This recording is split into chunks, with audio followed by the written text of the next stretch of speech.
1980 90 оны Монголын эстрадын тайзнаа нэгэн өвөрмөц дүр төрхтэй, өвөрмөц хоолойтой, өвөрмөц уран бүтээлтэй нэгэн дуучин гарч ирсэн. Дүү маань бас олон жил рок попынхаа урлагт үндэтгэж өнөөдрийг хүртэл одоо уран бүтээлээ төрөвсөөр яваа. Тэгвэл 90 оныг бол одоо бас л божигнуулж ирсэн л дуучдын нэг авьяаслаг манай Монголын бас л рок попын бас л нэг сайхан дуучны нэг дүү байгаа. Тэгээд дүүгөө хүндэтгэж явдаг.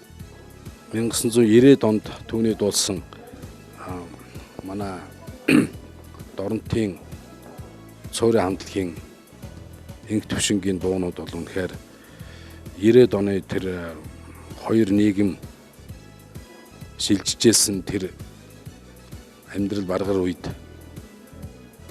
түүний дуу хоолой бол хүмүүст итгэл, сэтгэл, зүтгэл өгжсэн гэж хэлэхэд нэг одоо хэлсдэхгүй байх гэж бодож байна. Хос залуус гэдэг аз жаргалтай гэдэг энэ дуугаараа жигүүрлэж маш олон жил одоо уран бүтээлээ хийж аваа. Үнэхээр хөдөлмөрч ингээ бааскаахта амжилт хүсье.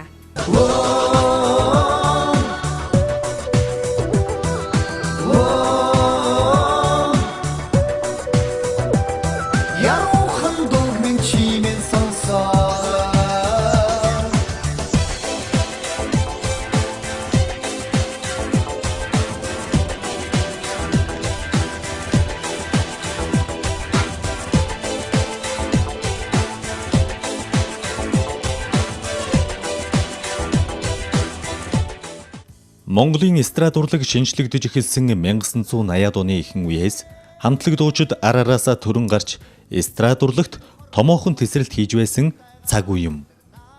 Тухайн үед орцны гих тодголтой нэгдэн дуулж хөгжмөдөж байсан залуус өдгөө тус тусын амьдралаа хөөж урлагт үлдсэн нь цөөхөн. Харин урлагтаа үнэнч үлдэж өнөөг хүртэл дуулж аваад цөөн хідэн уран бүтээлчдийн нэг нь хар шамтлагийн дуучин Баасан дорж.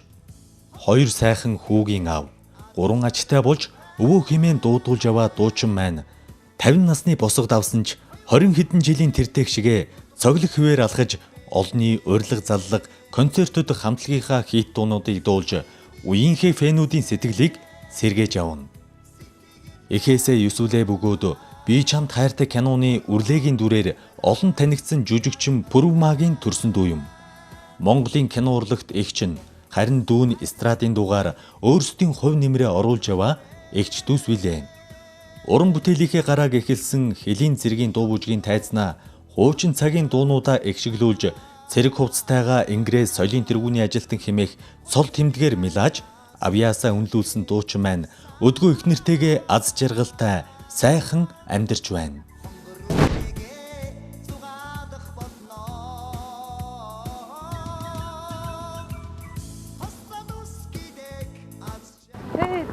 Сайн байна уу бааскаа? За сайн. За тантай ингэж уулзах гэж. За Суйсаас юу гээд гарч ирж байгаа та? Суйстай тоглолтын бэлтгэлийг хийгээд. Тэгээд ирлээ. Энэ сургуулийг би 92 онд ороод 97 онд төгссөн. Дөрөв класс шанг төгссөн. Тэгээд 2003 онд бас магистран болсон байгаа. Тэгээд сургууль дээр өндөр ирсэндээ маш гоё байна. Баяртай байна. Багш удирдлагын дор таадаг төгссөн. Монгол улсын гавьч найдалмаа гэж. Тийм. Тэгээ сая болохоор та болохоор тоглолтынхаа бэлтгэлийг сургууль дээр хийчихээ гарч ирж байгаа юм байна шүү дээ. Тэр ирж дасгал өгсөн. Ямар гоё юм. Тэгээ ер нь их гоё юм нь бол тэгээд дасгал гэдэг чинь яг нэг дулаач хүний хамгийн ханган шатны одоо нөгөө нэг бэлтгэлийн их усүрэлтэй. Тэгээд өндөр их гоё байлаа. Хөлс гарлаа, кайп авлаа. Маш их хэрч хүчийг сургуулиас аваад тийм ээ тоглолтыг одоо маш цоглог гоё сайхан их байхаа гэж бодож байна. Мэдээж ойлгомжтой бас их ирч хүчийг үнэхээр авлаа. Өөр хийх үгстэй олдохгүй байна. Бид хоёр яг одоо Монголын ууган телевиз болох Монголын үндэсний радио олон нийтийн телевизийн гадаа ирчээ зогсож байна. Бааскаха яагаад энд хүрээд ирвэ? За энэ их учиртай л да. Ингээд миний амьдралын хүүхд тохион насны нэгэн сайхан дурсамжтай үе бол манай Монголын үндэсний телевизийн одоо телевизтэй холбоотой. Энэ 1979 онд хамгийн анхны одоо төмрийн чимэд орж гэж урлагийн авсгэлтэн хөгжмийн зохиолчийн хүний удирдлагын доор одоо ингээд хүүхдийн чуулга байгуулагдсан байгаа. Энэ чуулганы хамгийн анхны ууган гишүүн болж бас олон улсын тэмцээнд оролцож байсан. Мөн бид бүхний сансарын хэсэг угтагчийн дуу, чихэртэй зайрмаг, маш олон тийм нэг гоё хүүхдийн уран сангууд байдаг. Тэгээд өндөр сэтгэл хөдлөлд үнэхээр миний бас л хүүхд тохио насны минь одоо гэрэл гэрээдээ энэ телевизтэй яг харахгүй хамаатай л да. Та болохоор мэдээж хэрэг сайхан улаан бичтэй өөрийнхөө амьдралын гараагаа бас холбосон байгаа юм байна шүү дээ. Тэгэхээр энэхүү улаан бичийн үргэлжлэл гэж юу н байгаа юм бол одоо үеийн залуучууд ч юм уу тийм ээ? Бага. Энэ их гоё одоо үеэр нь ингэж одоо юу гэдэг 5 үеэрээ одоо ингээд сайхан хүүхдүүд дуулж байгаа. Тэгээ одоо миний одоо удахгүй болох тоглолтын дээр маань улаан бичиг маань 5 дахь үеийн хөөрхөн одоо мөксрэл ах шиг ярьж байгаа. Тэрний удирдлагын доор бид нар бас чихэртэй заримгаа хамт уулна. Одоо чихэртэй зарим гэдэг бол одоо яг бас манай хүүхд багшуудын бас их гоё дуулах дуртай нэг дуун л да. Тэгээ ингээд хамт судалгаагаа хүүхдүүдтэй ингээд дуулахулна. Мөн 2019 онд манай хүүхдийн удаан бичүүлгын маань 40 жилийн одоо удахгүй болох гэж байна. Мэргэжлийн урлагийн байгууллагад 17 жил ажиллаж байхдаа мөн одоо та бүхэндээ одоо аялал маань үргэлжлэнэ. Манай цэнгэний урлаг болох одоо донд дарахтай вариатай чуулга гэд том айлын үүдийг татаж идүүгээ соёл урлагийг сурж явах хугацаанд вариатай чуулгад ажиллаж амьдарч явж ирсэн юм а.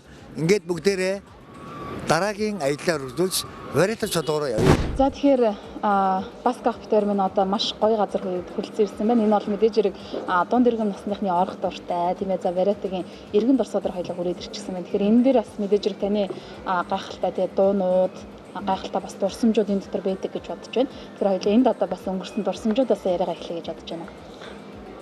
За баярлалаа. За вариатай иргэн дурсам гэж ярихаар 1989 онд анх манай Монголын хамгийн анхны цэнгэний урлаг гэж байгуулагдж байсан. Улаанбаатар хотын одоо захирагчийн одоо югаар тушаалаар Улаанбаатар хотын уянга эстрад дуучгийн вариатай гэж болдог байгуулагдсан байгаа.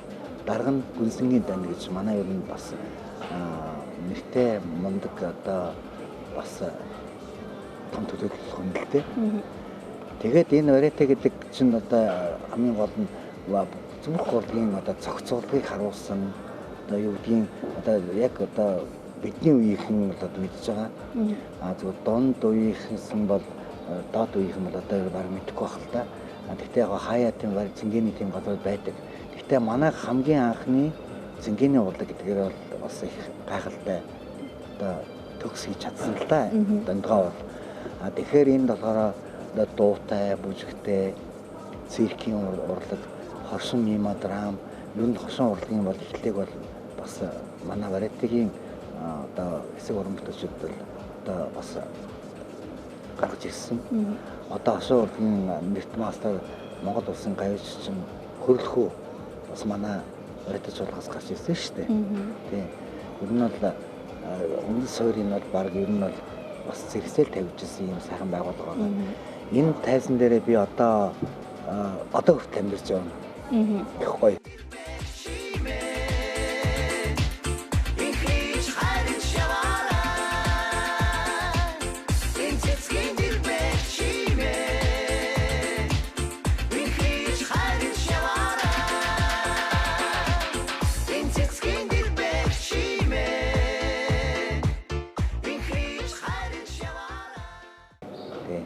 Вариатагийн хамт олонд бол одоо би соёл урлагийн сургуульд байхдаач оюутан багтааж дуулж ирсэн, төгсөөд дуулж ирсэн. Тэгэхээр энэ тайз бол миний ер нь бол хамгийн одоо супер тайз байдаг. Одоо ч гэсэн бас энэ тайзан дээрээ оройны одоо шүн одоо тий 10 ахс гэд одоо хүмүүс бомбож гисэн төм төжгөнсөн юм сайхан одоо ер нь хүмүүсээ татцсан байна л да.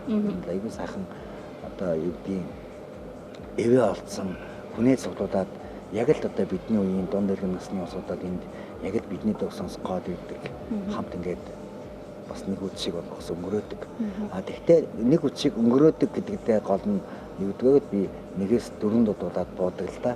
Тэгэхэд бол би ер нь бол хүн бол одоо өөрийнхөө одоо ажлынхаа одоо юм сайхан одоо дууныхаа ирч хүчийг би шүнж гэсэн аваад орж идэг л да гэртээ. Тэгэхээр ер нь бол урлаг гэдэг энэ мундаг сайхан том айл бол надад бол маш их аз жаргал бэлгэлж ирсэн. Миний амьдралыг бол тэтгэж нэг юм байна л да. Тэгэхээр мэдээж Баска хол харш гэдэг гайхалтай тийм ээ хамтлагийн нэрээр одоо овглж явж идэг тийм ээ харш хамтлагийн дуучин гэж нэрийддэг. Тэгэхээр надад болохоор харш хамтлагийн анх яаж одоо бас хамтдаа нэгдэж тийм ээ хамтлаг байгуулсан бас надад айгүй сонирхолтой санагдаж байна. Тэгэхээр та хамгийн их одоо бас харш хэмээх тэрхүү хаалгыг татаад ороход тийм ээ ямар шалтгаан одоо байсан бол? За энэ ер нь бол би харшаагаа бол байнга ярьдаг л да. Яг л одоо хүн нэг авахтай байдаг шүү дээ. Одоо шинэ юу гэдгийг эцэг хэрэг авахлаг байхад бол одоо ер нь бол бас миний хамгийн ихний авах бол харшийн бааска гэсэн тийм одоо бас татгалтай явж байдаг. Тэгээ эндээс маш их баярлж байдаг. Ягаад гэвэл өнөөдөр миний хамт олон бол надтай одоо идэвхтэй 34 жил явж байна. Одоо удахгүй 30 жилийнхаа одоо 2019 онд тийм. Тэгэхэд хамтлаг яаж байгуулагддаг гэхээр бас энэ түүхэндээ бол одоо бас би дандаа ярьдаг гоё ярьдаг л да. Энэ хүүхдүүд бол яг л сэтгэл зүрхээр нийлсэн урлагт хайртай ямар ч одоо юу гэдгийг одоо тийм эд материалын сонирхол байхгүй. Тэгэхээр энэ урлаг гэдэг сайхан одоо айл руу оръё бүтээе гэсэн тийм сайхан зорилгоор нийлжсэн л да. Амьдралын төвгийн нэгэн төвгийг өгүүлэх нэгэн газар бол яхаа аргагүй энэ байшингийн төвхтэй холбоотой. Энэ газар бол Хэлийн цэргийн дуучин суулга 3 жил мэргэжлийн байгууллагад ажиллаж байсан. Мөн миний одоо өөрийн аваг болох харш хамтлагийн маань одоо бас нэгэн хэсэг энэ байшинд өнгөрөөсөн. Энэ байшинд 1989 оноос барилгын цэргийн соёлын төв гэж байсан. Ингээд энэ соёлын төвийн зааланд хэдэн хэсэг залуучууд одоо сэтгэл санаагаа нийлүүлэн урам зоригтойгоор харш хамтлагийн үнд соёлыг одоо байгуулсан юм аа. Одоогоос одоо 87 онд харшид байхаас өмнө одод гэж сонсдог байсан. Манай Монголын одоо эстрадын бас нэгэн төлөөлөл болох соёл эднийг анхны үүсгэн байгуулагч нэг бол зундын зундар гэж нэг бол ярихгүй арга байхгүй. Мөн одоо хангал гээд ах нь байна. Оюун гэд миний бас хүүхд ахын удаан хүчрэлтэй ер нь ингээд дандаа холбогдоод ингээд урлагаараа холбогдоод ер нь одоо хүртэл холбоотой явж байгаа бол байгаа л да. Тэгээд энэ зундар гэдэг хүн бол бидний ёстой хөлийн дөрөв хөргөж өгсөн юм мандаг сайхан хүн байгаа байсан. Одоо тэгээд бидэд одоо яг барилгын цэргийн соёлын төвд харш гэж нэрээ харш хамтлагийг байгуулсан. Энэ нэг л бас сэтгэл зүрхээр нийлсэн бас 5 залуу цэргийн алба авч ирсэн хэдэн найзууд маань нийлээд би бол өөрөө соёл бодлогын дунд сургууль байсан. Тэгээд өсөөд би төвшин соёлын ордонд орсон л доо. Тэгээд яг хоо юм нэлээд төг их маш удаан. Гэхдээ энийг бол зөвхөн хүний он цагийн тоолд гэдэг бол их гоё. Идэвхтэй 30 жил гэдэг бол энэ урт хугацаа мөртлөө айгүй тийм анхаарах юм шиг санагддаг л да. Тэгээд хийсэн бүтээсэн нэ харахаар их гоё өнгөсөж явдаг. Тэгэхээр би хамт олондоо үе үеийнхээ ахмадуудаа үе үеийнхээ дундынхаа өөрийнхөө дуусч болон дүүнийхээ бүгд шилдэг.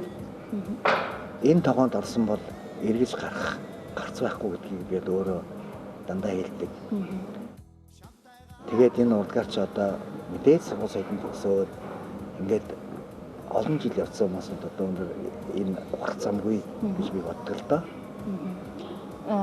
Харш гэж нэр бас маш гоё өвөрмөц. Тэгэхээр нэр бас яаж өгч ирсэн юм бэ? Барилгын цэргийн соёлын төв гэж энэ одоо нэртэй байсан. Энэ соёлын төвийн одоо барилга гэсэн энэ төвхийг өгүүлэн харшигдаг хамтлаг одоо байшин барилга сүндэрлэх гэсэн утгаар миний амьдралын одоо ихээхэн хугацааг өнгөрөөд туулсан харш хамтлагийн маань төвх энэ байшингаас хийсэн юм аа. Хүрэл гэж нэг тийм хүн байсан. Тэр хүн маань одоо бидний за үргэлж одоо энэ хамтлаг маань байшин барилга сүндэрлэж яваарай гэд харшид өгсөн байна л да. Маш өвөрмөц байдлаар одоо юу гэдэг өгсөн юм шүү дээ тий. Хүмүүс бол энийг хар цагааны харсалт гэдэг гэж ойлгодог юм шиг байна. Тэгэхээр би өрүүлж хэлдэг энэ бол өнгөний харсалт биш. Байшин байдлах сэмдэрлэхийн гэдэг гэсэн. Тийм хон бэлэгдэлтэй тийм ээ. Нэр юм байна. Яг өнөөгийн нийгэмд таны одоо амьдарч байсан юу гэдэг хамгийн анх одоо урлагт хүл тавьж байсан тэр цаг үе. За 80-аас 80-аад оны сүүл 90-аад оны ихэнх гэсэн үг шүү дээ тий. Тэр он цаг үе. За одоо бол мэдээж эрэг 2018 тийм ээ. Асар их бас одоо мэдээж эрэг ялгаа байгаа. Тэгэхээр энэхүү одоо юу гэдгийг ялгааг харахад танд одоо яг юу нь илүү одоо тийм ээ эмзэглэж тийм ээ. За одоо энэ л өста миний хуучны үед ийм байсан юм да. Одоо яг ийм байвал сайхан юм да гэсэн эмзэглэж явдаг зүйл. Мэдээж эрэг нийгмийн асар их ялгаа байгаа шүү дээ энэ хоёр хонд. Би ингэж боддог шүү дээ. Яг л хүмүүс ингээл айгүй юу гэдгиймдээ одоо тэрийг одоо би ихэд бол ингэж л боддгийн. Би яг одоо тэр урдын социализм үед юм байсан, одоо үед юм байсан гэдэг хүн нэг л аргаа олох хэрэгтэй. Жишээ юу гэдэг юм бэ? Багшин одоо барилгачин хүн, одоо янз янз жолооч хүн байна уу? Дуучин хүн байна уу? Тэр он цагтайгаа уралдаж яваад одоо юу гэдгийг хийх бүтээх юм аа. Үнэхээр одоо юу гэдгийг бүр зорьсон задгандаа хүрдэг тэрэндээ бүр итгэж яваад бүр ингэж хүсэл тэмүүлэлтэй байх юм бол болохгүй юм байхгүй. Хэзээ зовлон гардаггүй байхгүй. Заавал юмыг аргасан тавьж энэ болохгүй байх, энэ тийхгүй байх, энийг ингэж энэ нэг шалтгаан гараад байгаа л да. Түүнээс хүн болгоны амьдрал биш. Би одоо яг ийм 2-300-ыг ингээл дамжаад амьдрахад бол надад хэцүү байсан үе бол одоо юу гэдгийг байсан. Гэхдээ тэрийг би бүр хэцүү болохын тулд амьдрахгүй шүү дээ. Тэрнийхээ төвсөн. Би өөрийнхөө одоо юу гэдгийг арга барилаа местэй алдахгүй тулд би өөрөө хөдөлмөрлөх хэрэгтэй, би өөрөө дуулах хэрэгтэй. Гэхдээ би өөрөө юу гэдгийг илүүтэй хүн амт мөнгө төр засаад янз янз юм тэгж гарч ирэхгүй.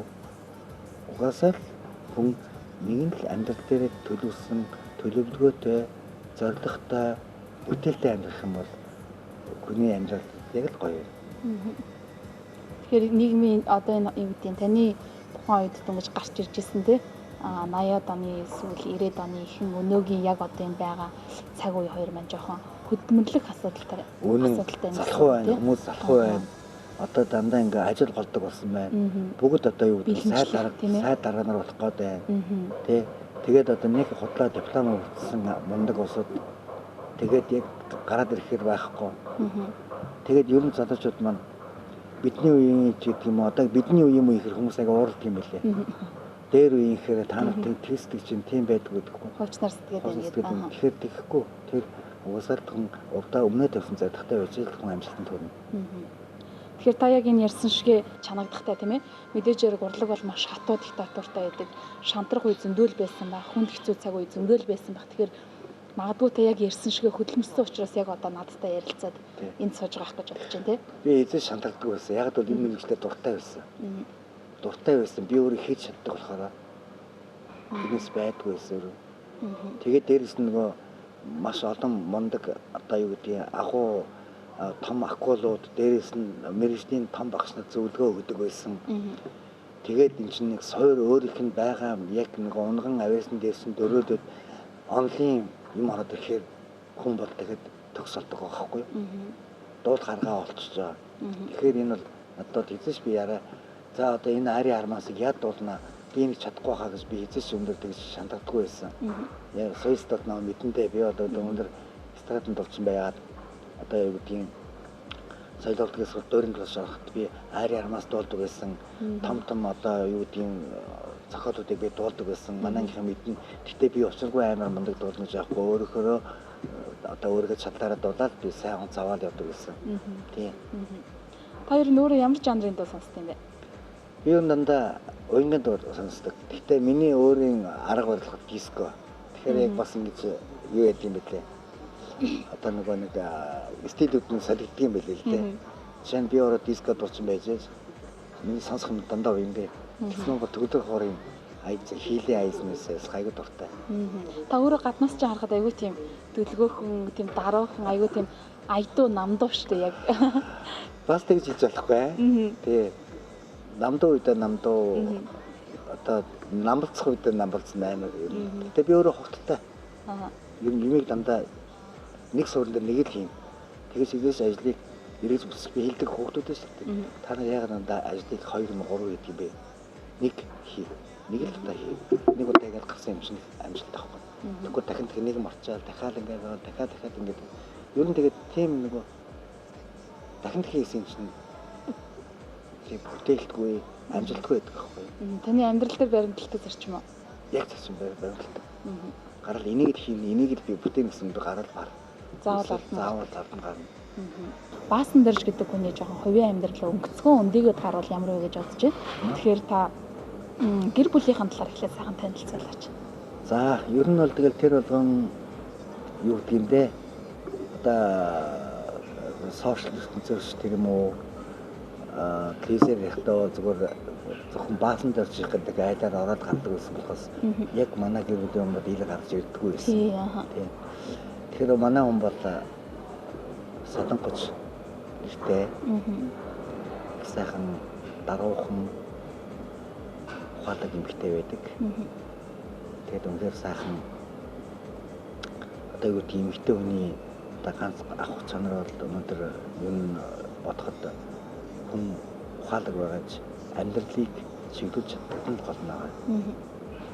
Би өөрөө урлагийн одоо мэргэжтэй урлагийн цаг наргүй ажилладаг. Одоо аргэр одоо юу гэдгийг өөрөө амьдралыг зодиослж байсан үе зөндөө байсан л да. Тэр бүгдийг дэвшин гардаг, тэр бүгдийг ойлгодог. Урлаг гэдэг айлын одоо юу гэдгийг хатуу хөдөө хүнд зовлонг ойлгохыг бол манай хүн бол биеэрээ бол сайн мэддэг. Сайхан төшигтэй, хоёр сайхан одоо хүүгийн ээж тий 3 ачийн одоо сайхан эмээ дүүтэй чи эмээ хоёр болсон шүү дээ. Тэгээ би бол хаяа хайдаа бол бас гоё магтах үе гардыг. Яг бол бас тэр болгон өндөр зүгээр битээр гэлтэж байна уу явж байхдаа хайраа гэдээ дуудчихсан. Яг тэр болгон одоо юу гэдгийг байнгын одоо би сум хайртай гэж одоо яг одоо нас маач тийм өндөр гарсан болохоор тэгж одоо тэгж хэлэх тоо цөөрсөн юм шиг байна. Гэтэ тэгж хэлэхгүй гэдэг мар хайргүй болчихсон шүү тийм ээ. Нэгэнтэй нийсэн бол одоо энэ амьдралыг одоо сайн муу сайхан муухай янз янзын байдлаас одоо юу гэдгийг төвшөөл гараад одоо хоёлаа энэ замыг туулаад одоо юу гэдгийг ингэж амьдрах гэсэн тийм тангарахтай л да гэдэг. Хантайгаа яг хэдэн жил танилж байгаа юм бэ? Анх яаж танилцсан? За одоо тэгээд хүмүүс бол янз янзын байдлаар танилцсан. Одоо юу гэдгийг анхны харцаар дурлсан, хайрлсан гэж ярьдаг тийм ээ. Тэгэхээр би бол одоо яг үнэхээр юу гэдгийг хүмүүсийг сондоо одоо юу гэдэг юм бэ те гоё одоо юу гэдэг юм тийм санаас гардаг юм л да. Нэг манай нэг одоо багшны залуу байдгийг. Тэгээд бид нэг хүний төсөөд очиж гэсэн багхгүй юу. Тэгээд одоо тэр тухайд одоо юу гэдэг юм бэ хошгоноо гэдэг дамар юу гэдгийг ихтэй хүн байхгүй гэж хэлдэггүй шүү дээ тий. Бол зүгээр жоохон тий. Тэгэхэд би тухайд бол бас л одоо юу гэдгийг олны танил татсан би өөрийгөө од мод шилдэггүй л дээ. Олны танил татсан мэдээж намайг тань. Тэгээд тэнд очих гэж бас айдын өргөхөс явсан юм шиг байгаа маа. Тэгээд дагаад явсан. Маш олон хүмүүс байсан л да. Тэгээд ер нь бол ингээд хүүхдүүдийг анзаараад хараад байхад янз янзын байдалтай хүмүүс байгаа шүү дээ. Одоо тэгээд хурдтай шүүхэн байх юм, тэгээд хурц шүүхэн байх юм, бас өнгөцсөнд дийлсэн шүүхэн байх юм. Тэгээд янз янзын байдлаар байсан. Тэгээд ингээд хараад үзсэн чинь ерөөсөө тэр 12 3 хүүхэн дотроос аюу даруухан тийм нэг дугай нэг хүүхэн байсан. Нэг хүн томнууд мэдчихэж байна. Ямар даруухан ихтэй вэ гэж бодсон тийм л өөртөө л гарсан л та. Тэгээ би өөрөө болохоор нэлээ хөдөлгөөнтэй юм одоо нэг тэр хүний амьдралыг зогсуулт юм байна. Нэг нь хөдөлгөөнтэй байгаад нэг нь даруухан байхад амьдрал зогсоод юм байна л да. Хоёр дүрдсэн юм уу эсвэл хоёр номоо өөрөөсөө болдгоо юм байна. Тэгэхээр бурхан хүнийг бол яг өөрөөсөө хасах нэмэхээр тэнцвэрчдэг юм байна л да. Тэгээд би одоо энэ ямар даруухан хүмүүс танилцаад нэрээ хэлээд тэгээд танилцаад хоёлаа уцмсаа уулзж яагаад тэгээд шоуд хараад байсан тэр одоо манай ихний төсөөдөр байсан байлээ. Тэгээд төсөөдөр тараа явсан чинь би гараа явсан. Тэгээд манай найзууд чинь тэгээд би нэг хүүхэнтэй гараад явсан юм шиг байлээ. Тэгээд би за хайр замраач гэдэг юм уу гэсэн бодолтой төрөөд Тэгээд гараад ирсэн нөгөө нэг дараагийн одоо одоо аюу хүмүүсийн бэлэг байсан байлээ. Тэр бэлгийг л одоо ингээл одоо гартан багтахгүй ингээд аюу болон. Тэгээд танаа хаашаа ингээд манайх нэгдэр гараад манай хороод ч тэгээд одоо хамт аялдсан шүү дээ. Тэгээд хүргээд өчг юм өгч байл. За тэгээд тэгээд хөрч игээ тэгээд хоёулаа за стах баярлаа гэдэг ингээд тэгээд тухай тэгээд өнгөрсөн. Тэгээд өнгөрөөд байж байгаа л уцмцаш одоо хоёулаа солилцож авна шүү дээ. Тэгээд танилцаад битэр ч одоо баг нэг 20 жил гараад очлоо шүү дээ. Удаан хэлсэн байна тийм. Тэгэхээр одоо өнөөдөр энэ хугацаа гэдэг бол богинохон ахархан. Тэгэхээр одоо үдсэн амьдралдаа одоо бие бинийг ээжээс гомдоох хэрэггүй. Болж игэл хайрын үгээр хэлэх хэрэгтэй. Хайрын үгээр дандаа бомбуудах хэрэгтэй. Хүмүүс янз янзээр ярьдаг те амьдрал ч юм уу за юу гэдэг гэр бүл гэдэг зүйл хайр дээр тогтдог, төвчээр дээр тогтдог, итгэлцэл дээр тогтдог гэдэг өөр өөрсдийн бодлоор хэлдэг. Таны хувьд гэр бүл гэдэг зүйл за тэр дундаа амьдрал яг юун дээр тогтдог гэж бодд юм бэ? Би итгэлцэл гэж боддог. Түүнээс л очиргүй амар хайртай байгаа л одоо юу гэдэг бие биендээ итгээл амьдрал бүх юм төгс болоод итгэхгүй амьдрал бол амьдрал дээр бол яг тийм жинхэнэ биелээ олохгүй л те. Бие биендээ итгэх хэрэгтэй. Бие биенийг уучлах чадах хэрэгтэй. Буруу зөвийн одоо ялгаж салгах хэрэгтэй. Тийм л. Одоо тэгцмаа би өөрөө урдгийн хүн бол манай янз янзын хил ам, янз янзын энд оросолт нь, янз янзын явган мовгон ярианд оросолт нь тэр болгоно би одоо намаа тгээ хэлсэн би ингэ хэлсэн мэгээд эсрэг санаа унаад яваад их юм бол би одоо өөрөө миний бие үлдэхгүй. Хоёрдугаар хажууд хань гэр үлдэн тийм янз янзын юм шоу сонсогдохоор бас ямар байх би мэдэхгүй шүү дээ. Тийм бас дээгүүл байна.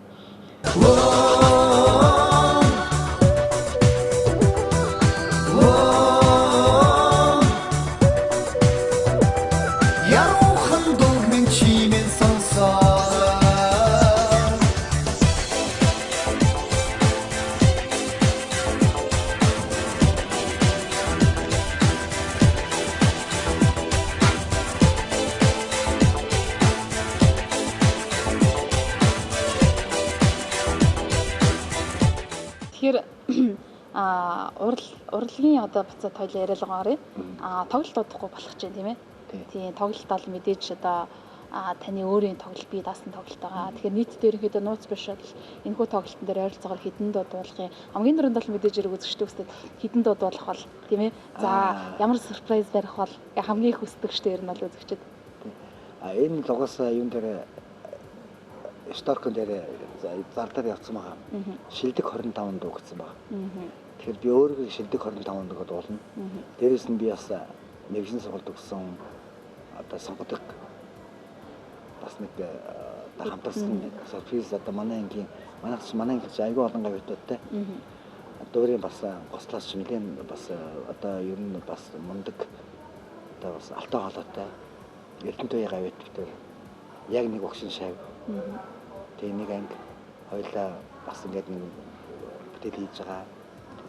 Мөн миний дуун дээр бас ажиллаж байгаа одоо чуулгын эрдэнэ цэгээ дуучин байгаа. Эрдэнэ цэгийн хамт бас нэг гоё дуу дуулж байгаа. Мөн одоо ингээд сюрприз садад явах юм уу? Тэгэхээр одоо янз янзын байна. Тэгээд янз янзын бас гоё юунд орж ирнэ. Та над өмнө нь хоёлоо нэг ярилцлагаас хийжсэн тийм ээ. Тэгэхэд бол тоглолт 3 хэсэгтэй явагдана гэж байсан. Тэр бол хിവэрэ байгаа тийм ээ. Хിവэрэ. Маш сайхан одоо зөвхөн намайг одоо ингэж л баг тийм юу яах юм уу? Одоо яг тийм нэг бараг нэг театрсан тоглолт гэж ойлгоод байгаа юм билээ. Тэгээ ер нь зохиолтой. Тэгээ би эцэс амьд дээр тоглолтын дээр би өөрөлттэй явдаг болохоос би зохиол бичиж үзээгүй. Тэгээд энэ жил яг энэ тоглолтод айгүй тийм өргөнц байгаа. Бүр зохиолтой байгаад бүр найруулга гаргаад ингээд ирсэн. Тэгээд би бас айгүй баярлж байгаа л да. Гэтэ би өөрийнхөө найруулагч продюсерыг нууж байгаа. Тийм. Би тэр хамгийн сүүлд одоо юу гэдэг нь тоглолтынхаа үр шимийг үзээд би өндөр алтамдаа 25 дууг яг ингээд газар дээр нь дуулнаа гэж амласныхаа. Гэтэ дандаа гой гой дунд ишгэлнэ.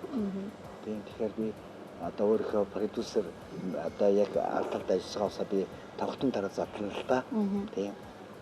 Та чинь тоглолтоо хамгийн сүүлд 2000 хэд он хэлээ 2008 онд биш ээ. 8 онд ч болохоор нөгөө палас байсан. Хамгийн сүүлд би 14 онд 4 онд 4 жилийн дараа хийж байгаа юм тийм. Гэтэ яг нөгөө VIP жижиг тоглолтууд бол явж исэн. Яг одоо тайзных нь л одоо ингэж гоё. Хизээ сонсогч фэнүүдтэй бас цомгоо гаргах гэж байна. Тэгэл хамсаа шамдал орно да. 18 онд оноос өмнө шинжлэлийн өмнө гарах гэдэг. Яг нөгөө нэг гоё CD-тэй гаргасан. Яг таны дуунууд багтж байгаа хар шамтлагийн дуунууд багтана. Угаасаа л харшин дуунууд багтана. Удахгүй бол гарах юм байна гэдээ одоо хүлээж хадаад болох юм байна шүү дээ тийм. Одоо яг асуудаггүй. Одоо тэгээд ажлыг уурсан сайхан тавил орно да. За тэгэхээр ямар ч байсан асар том тоглолтын гэдэг бол мэдээж хэрэг асар том ажил тийм ээ. Тэгэхээр энэхүү тоглолтынхаа ард амжилттай гараарай. Та таныг болон хар шамтлагийг сонсох дуртай маш олон Монголын ард түмнүүд байгаа. Тэгэхээр мэдээж хуучны дуунуудыг сонсож сэтгэл зүрхээ хөглөх маш олон ард түмэн байгаа учраас таны тоглолт үнэхээр гоё болно гэдэгт миний хувьд бол маш баярлалаа. Би өөрөөсөө итгэлтэй байгаа. Би угаасаа 25 дуг бол зүгээр яг огорж байгаа юм биш. Би өөрөө яг үнэхээр хийн гэсэн тийм зорилгондоо хүрнэ гэж бодож байна тийм. За тэгээд ямар ч гэсэн удахгүй болох тоглолтод нь амжилт хүсье. Монголын урлагт бас өөр олон сайхан дуунуудаар Монголын ард түмний зүрх сэтгэлийг эзэмдэж хөгөлж ишүүлж яваарай гэж танд хүсэж байна. За.